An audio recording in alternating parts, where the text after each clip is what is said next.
Cathie Wood making some very interesting moves out there, folks. I want to talk about a stock she just bought, Meta, okay, and kind of give some perspective on this. It's fascinating. She's also been loading up on Meta stock here recently after this massive run, and I kind of want to share some thoughts around that, okay? Then after that, I want to get into Tom Lee. So Tom Lee was on CNBC here today, and he's talking about where the market's headed, his perspectives here about 7 hours ago, so I thought we'd go ahead and react to that one.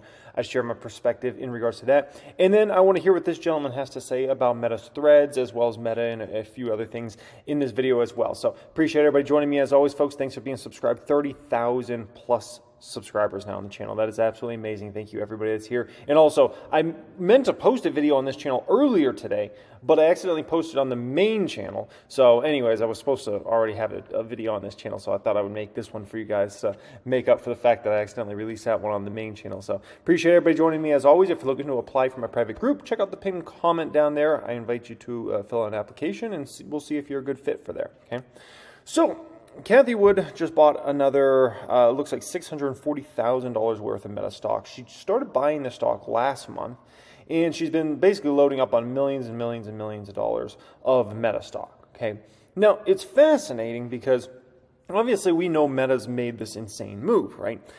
This year, I mean, Meta's one of the best stocks literally in the entire S&P 500 and the entire stock market in general this year. The performance for Meta stock has been nothing short of historic. So let's go ahead. Where's Meta at here? Meta. So Meta's performance year to date is 135%. And that's absolutely incredible. And obviously, if you were to go back to the lows of the fourth quarter, I mean, we're talking 230%, right? And so to just start buying the stock basically in June, when it was probably 280, 290 or so, and continue to buy it is a very interesting move. Now, okay, is it a good move? Okay, let me address that first. Like, is it a good move? Yes, it is actually a good move because Meta stock's likely on its way to 400 plus. But with that being said, I think she missed out on so much opportunity here. She seems a little late to the game. But as I say, it's better to be late than never, right? And that's kind of the situation with Meta stock. There's still a long way to go here in the short term and over the next many years.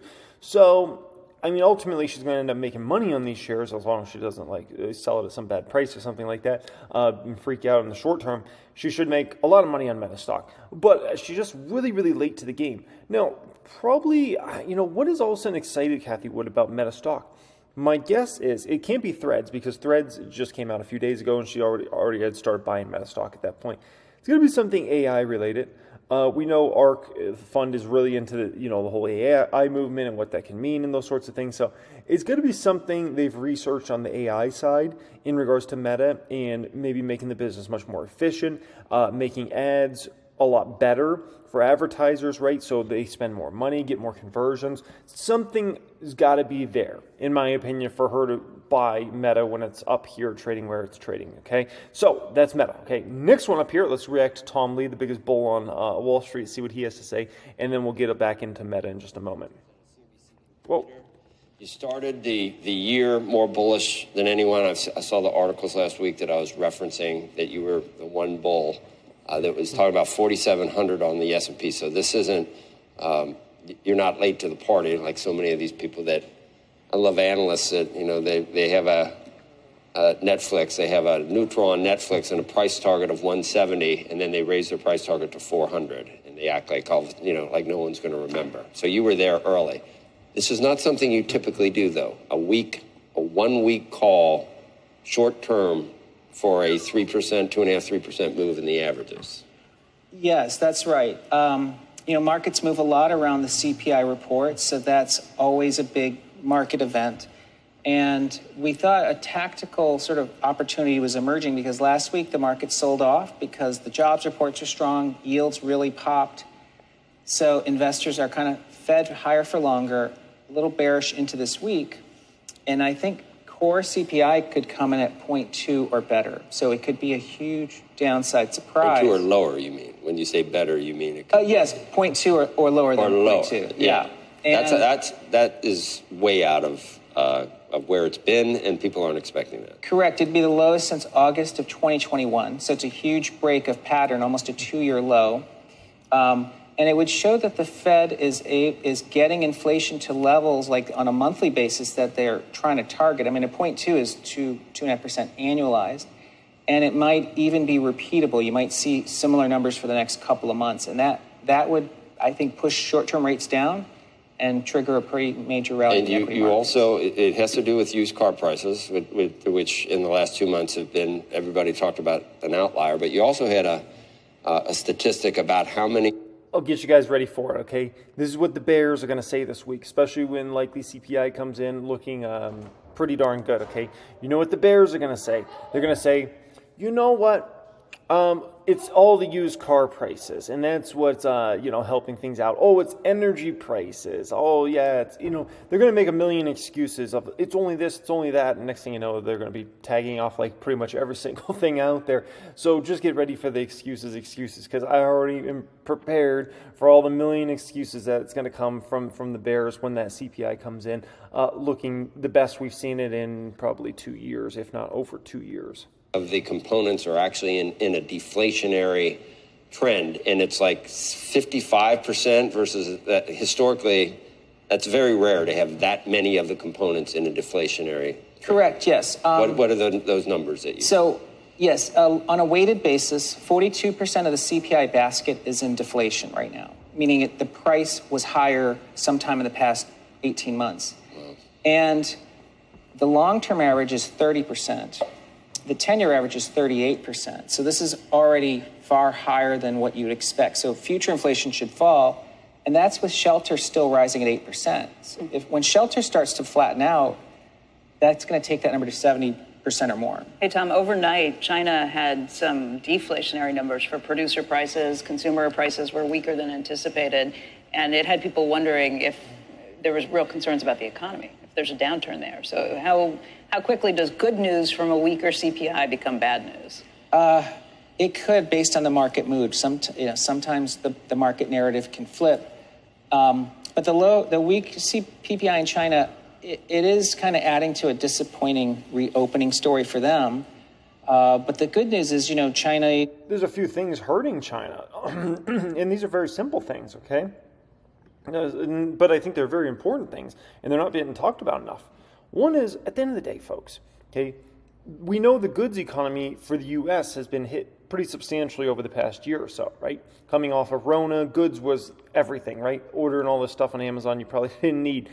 And obviously for the past year, we've kind of had like a mini goods recession, I would call it, right? Who's that hurt more than anybody? It hurts China, because guess where everything gets made? China, pretty much, right?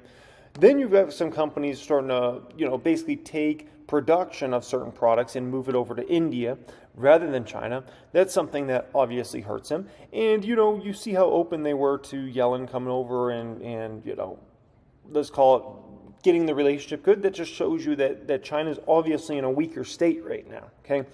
So that's important there. Now, before we go further here with Tom Lee, I think we got to see where commodities are at, right? Because if you want to know where inflation's heading, usually it's good to look at commodities, right?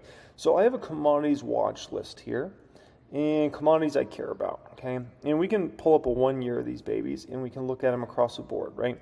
So oats is flat on a 1 year basis here, right? Oh, actually, no, excuse me. Oats are down about 5.5%. Corn is down 20%. Lumber is down about almost 7% in the past year. Wheat's down, 26%. Natural gas is down a whopping 51 flipping flapjack in percent. Holy smokers, that's no jokers. Copper is up about 15%. Gold and silver really don't matter that much because they're not like used that much for applications. Let's call it that. Soybeans 6.5% up. Coffee down 23% on a 1 year basis. WTI down 26% on a 1 year basis. So, and if we look at GSG, this is a commodity in general index. If you don't want to follow a bunch of individual commodities, you can just follow GSG. Down about 12.5% in the past year, right? Which is going to bode very well for inflation numbers over time. Now, if at some point at the end of this year or in 2024, if you see those commodities go flying high again, then we could end up in a higher inflationary environment at some point in the back half of 2024 or 2025, right? But as long as those commodities stay, you have a few going up, you have a few going down, ultimately, not much is happening there, then we'll stay in a much lower, I can tell you, inflationary environment.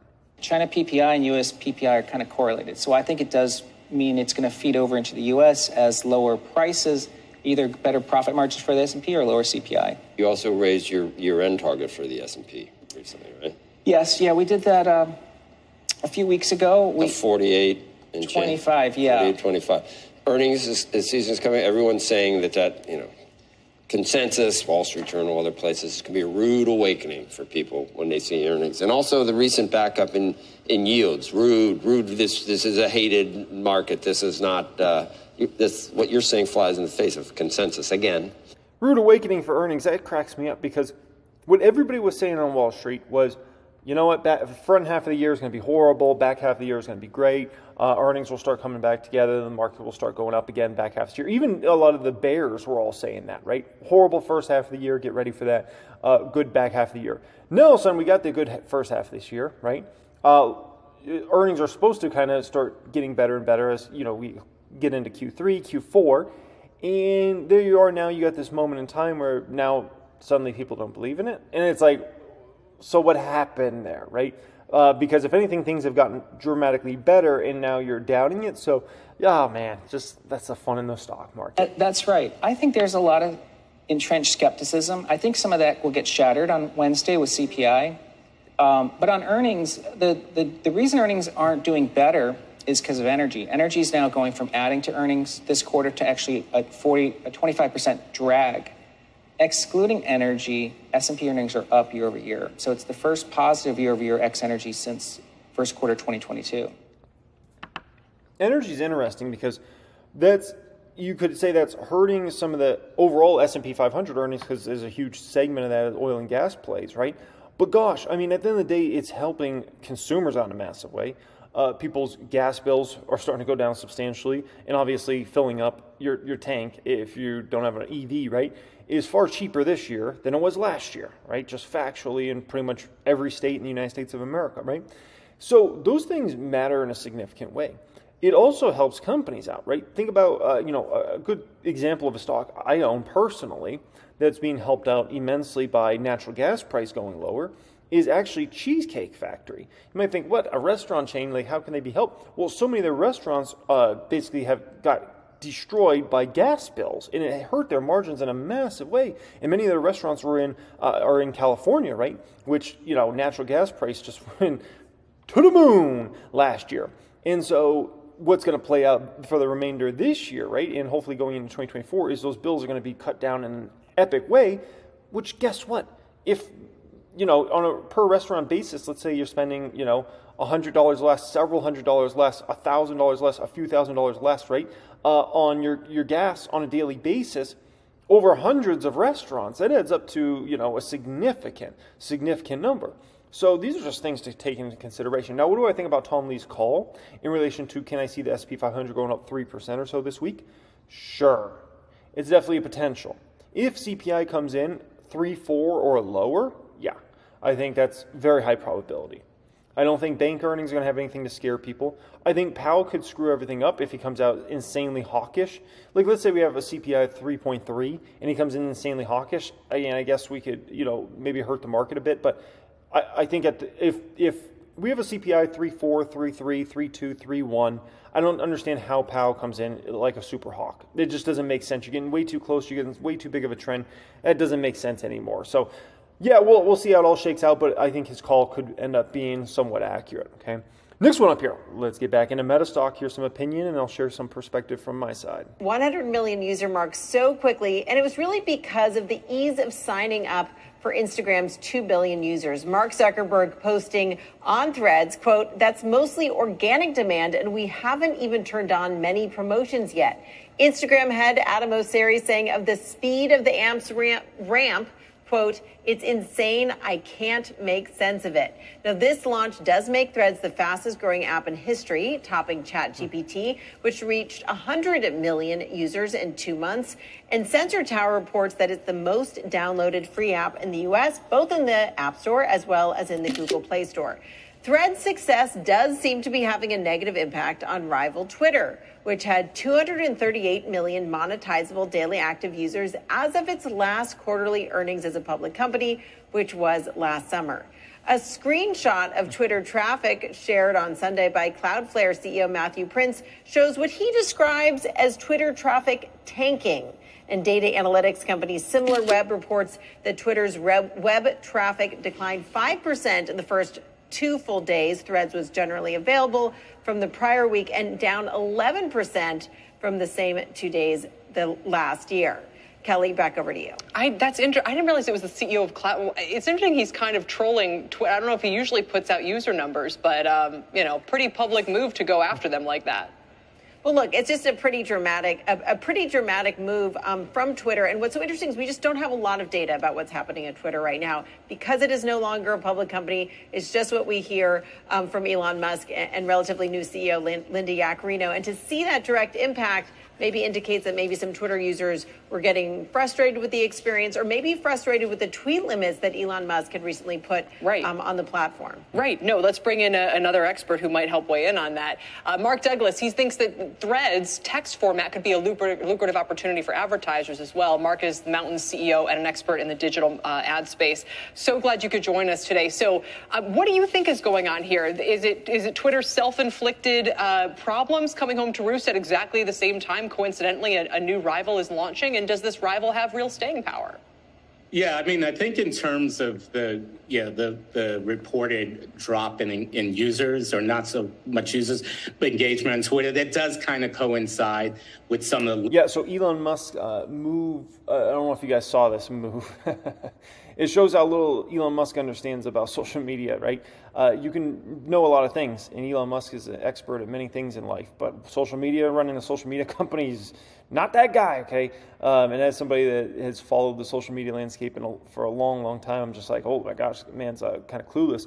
So he put on this limit to how many, like basically how many tweets you can read and kind of look at in a day and things like that, okay? To put that in context, that's like telling gamblers going to a casino, you can only play a slot for 20 minutes. Like, no, okay? No, you don't do that. Like, that's absolutely ridiculous, okay? The hardcore users are what make social media successful, okay? Like, whether we're talking about things like Netflix or YouTube or Facebook or Instagram or Twitter or any of these social medias, TikTok, it's really the hardcore power users that are the real way you obviously amp up the amount of money you can make in a substantial way. Those are the people that make these apps super successful, and they're the ones that end up sharing a lot of content around, and they're your biggest fans. And so to put limits on those folks or tell them they have to pay a certain price to access more and things like that, it's just like, that's the biggest no in social media. So, Elon Musk, brilliant man in a lot of ways, but Zuckerberg's got him all day when it comes to social media. He's just got such a deeper understanding of what makes consumers want to come back to an app, use it, like it. Elon Musk just doesn't get it. Let's just call it what it is. He just doesn't get it. Elon Musk is the equivalent of like Ford and GM in the EV landscape. That's basically the way I'd put it. He's as clueless running social media as like Ford and GM are running companies that are going to try to compete with Tesla. Like, just doesn't get it. Twitter put in place, so we don't know for sure that's because of Threads. I think the most interesting thing on Threads right now, it's definitely obviously gaining so many users. I mean, to remind everyone, so did Google Plus, and I don't think anyone can remember. What was the chat one? The chat room? Clubhouse, right? Yeah, Clubhouse was huge during the... Yeah. Oh, that's like saying, a company that's never been successful at something can be successful at it. Google's never been successful as a social media outlet. Clubhouse, I don't even know who started Clubhouse. Like, they were never successful. Like, to compare them versus, that's ridiculous. That's like saying because some other auto manufacturer launched an EV and it was not a success, that means the Cybertruck's not going to be a success, or Tesla's next model's not going to be a success. It's completely delusional. Like, what are we talking about here, okay? What? Like, that's crazy, man, crazy. Pandemic, and literally the moment everyone went back outside, it kind of disappeared. So these things can happen.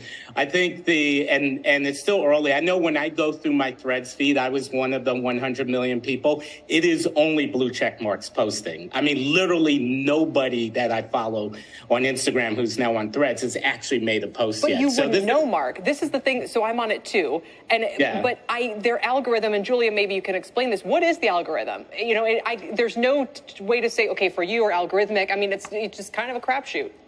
Well, that's one of the complaints about Threads. I mean, and Instagram, Adam Mosseri has been very clear. This is just the first iteration of Threads. There are going to be implementing many changes and making additions. Among the things people have been complaining about on Threads is the fact that you can't do direct messages like you can on Twitter, and you can't have control over the ranking of how you see your threads. I might want to only see Threads posts from people who I follow. Right now, you don't have the option of doing that. You also don't have the option of just seeing Threads chronologically, just based on the time in which they're posted. My guess is they got the AI training and watching everything in terms of like how long you look over certain accounts, what those certain accounts are likely posting for words more often, what those accounts are following, who they're following. So my opinion right now is basically they're just trying to throw a bunch of stuff out there so they can just train these models to as high a level as possible, as quickly as possible. That's my opinion. These are all things we'll see if Threads ends up giving users that optionality, and also whether people use it in a different way and for different use cases than how they use Twitter. And Mark, quick observation, I was most surprised when I got on how difficult it was. You couldn't do video in any simple way.